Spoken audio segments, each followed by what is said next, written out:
The time I pretended to be a girl online. From the ages of 11 to 16, 17, I used to be addicted to playing MMORPGs. They were literally my life and I considered my online friends very real and I loved them. Except I lied to them practically the entire time. I was pretending to be a girl, but not for the fun of it, but to target single teenage boys online for in-game currencies, gear, and whatever helped me progress through the game. Anyone who was an avid MMO gamer knows exactly what I'm talking about.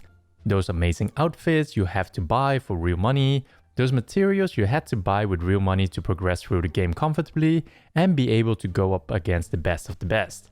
I was addicted. I wanted all of it. Except I couldn't get all of it. I couldn't buy it. My parents wouldn't agree, nor did I have a part-time job as a teenager. I devised a plan from the age of 13, 14 that I would pretend to be a teenage girl and get into seemingly realistic online relationships with teenage boys and try to coax them into sending me these things. I used the names and pictures of teen girls I found on their personal profiles on places like Flickr and PhotoBucket. Usually when the boy decides to go snoop because he thinks I'm lying, he would find them and start believing it's really me. They were already too desperate. I even voice chatted with them. My voice was high-pitched, even as a boy going through puberty. It was the perfect formula to trick them into liking and gifting me.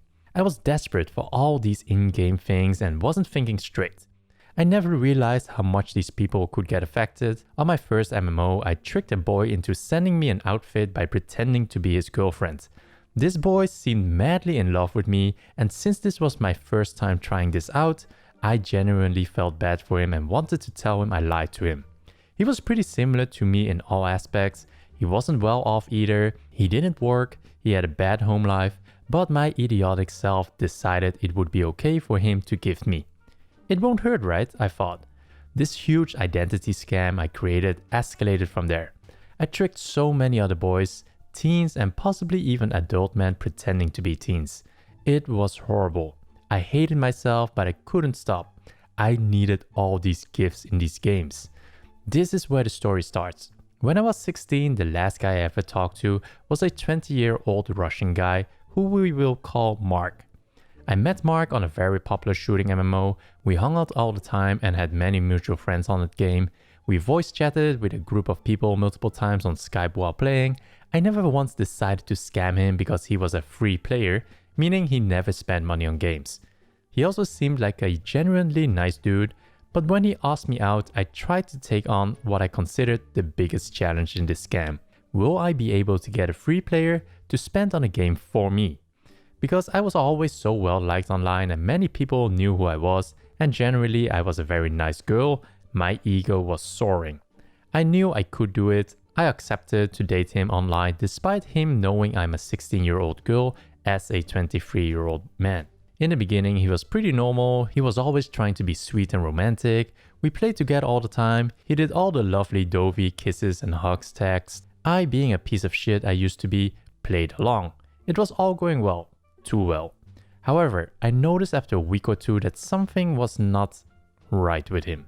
He seemed very obsessive. He seemed manipulative. He always talked shit about my other friends from the game to make me unfriend them. He would always tell me they talk shit behind my back. He would call them sluts, skanks, whores, and many other horrible names.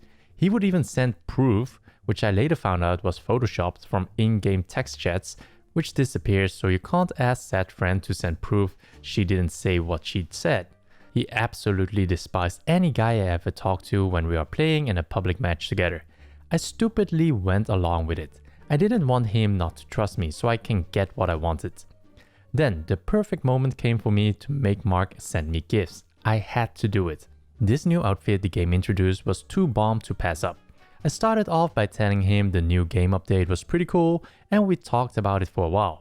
He suggested we both get the new outfit, but I told him I had no money and I totally would buy it for both of us if I could.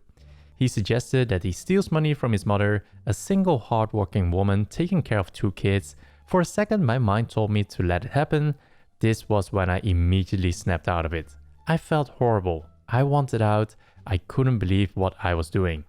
Was I really about to tell Mark to go steal money from his mother who is struggling to pay bills? I couldn't let it happen. I decided to log off immediately and shut the laptop to rethink what I've done all these years. How many of these guys weren't in well-off families but were probably using or stealing their parents' money? I couldn't stop pondering about this all day. The next day, I logged back into Skype at night and was immediately slammed with walls and walls of text from Mark asking me where I went, why I wasn't answering, how I'm such a slut who went to talk to some other guy I know, and many similar things you hear nice guys say to girls that give them a chance then flake on them for being weird. I was sick to my stomach. I hated myself and I hated Mark. I tried to play it off and say my electricity cut off the entire day.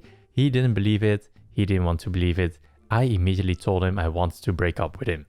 Things took a turn for the worse. He voice called me and I picked up. He was hysterically crying and shouting at me. I tried to remain calm and tell him I didn't want to play games anymore.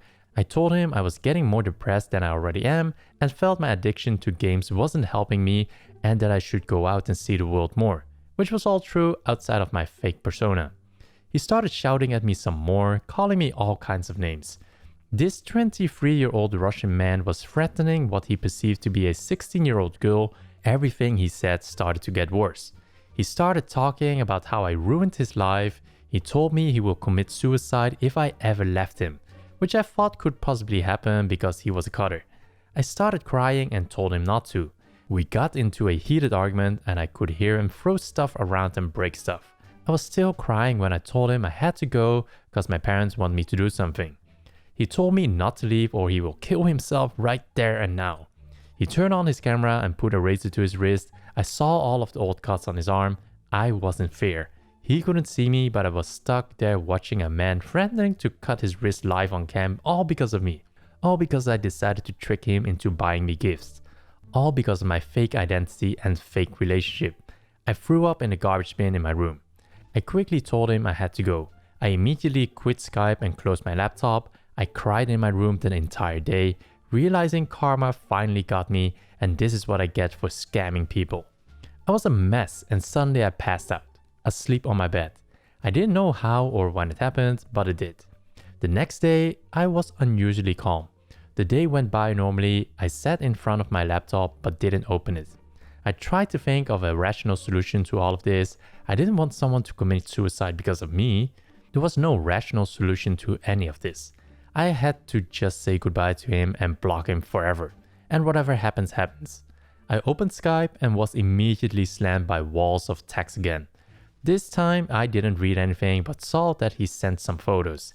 He sent me a picture of his arm bleeding from a cut he had made last night after ditching him. He sent me pics of him crying. I was immediately sick again, but took a deep breath and went in as calm as I possibly can. When he came online, I told him I'm breaking up with him. Mark again told me he was going to commit suicide if I ever dared to leave him. I calmly told him if he was going to, then why didn't he? He didn't answer. Clearly shocked by the question, he continued to threaten me again. I told him I didn't care and that he's being too hard on himself. I told him he can find another girlfriend. He still continued to threaten me. I was fed up. I tried to reason with him, even was on the verge of revealing I was actually a 16-year-old boy all along, but decided it wasn't the best thing to do. I regretfully told him to go kill himself so no other woman has to go through what he did to me, then blocked him and deleted him. Deleted my Skype and never logged back on it. I did see him online a few times on a game I played. He tried to contact me again, but I ignored him. He deleted me off his friends list in-game and we never chatted again. I stopped pretending to be a girl and told all my friends I was a boy all along and apologized profusely. The girls felt betrayed because they really trusted me. Most of the boys who I led on felt betrayed because they liked me, but none of them made a big deal out of it in the end. I realized how much of an asshole I was at the end for even coming up with this plan, but decided I wasn't as much as an asshole as a 23-year-old man who threatened to kill himself live on cam in front of a 16-year-old girl for trying to break off a pedophilic, abusive relationship. F you, Mark. If you're reading this, let's not meet again. The guy who spoke to me on the phone in the electronics department. So I worked for a very major retailer you've all heard of. This was from a year and a half or so ago, back when I worked in electronics and photo departments. One afternoon, I answered the phone and spoke to a customer. He wasn't very direct about what exactly he was looking for. At first, he said he was looking for a gift for a family member that he hated. He said he wanted it to be something they would accept because of the obligation, but would absolutely hate. I asked if he was looking for a type of gag gift and he dodged my question. Instead, he started asking me what I would buy if I wanted to get a gift for a family member like that. I said I wasn't sure, but maybe a movie or some music they didn't like would be a good choice. Then he surprised me by asking what type of movies I liked watching. I said it wasn't anything that would really fit what he was looking for, as I usually watch anime. Next, he asked if that was something I would want to watch over dinner. I said I certainly do watch it while I eat dinner sometimes, not knowing where he was going with this. Then he said, "No, I meant with me." I laughed nervously and told him no. Then I quickly changed the subject back to what he was looking for, and he asked if we had a certain TV series in stock. I told him I would go check. By this point, I was feeling pretty uncomfortable, but I wanted to keep up my customer service and not disappoint the customer by being rude. So I found what he was looking for and then told him the price and how many copies were in stock. After this, he asked me some other questions about myself, and I told him that perhaps I wasn't the best person to help him. So I handed the phone off to a male coworker.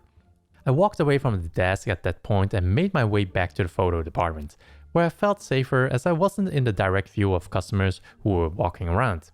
I took a moment to collect myself before I left. This next part was of my coworker's interaction with the customer on the phone. My coworker introduced himself in the usual manner and asked how he could help. The man said, "Oh man, where did that cute bubbly girl go?"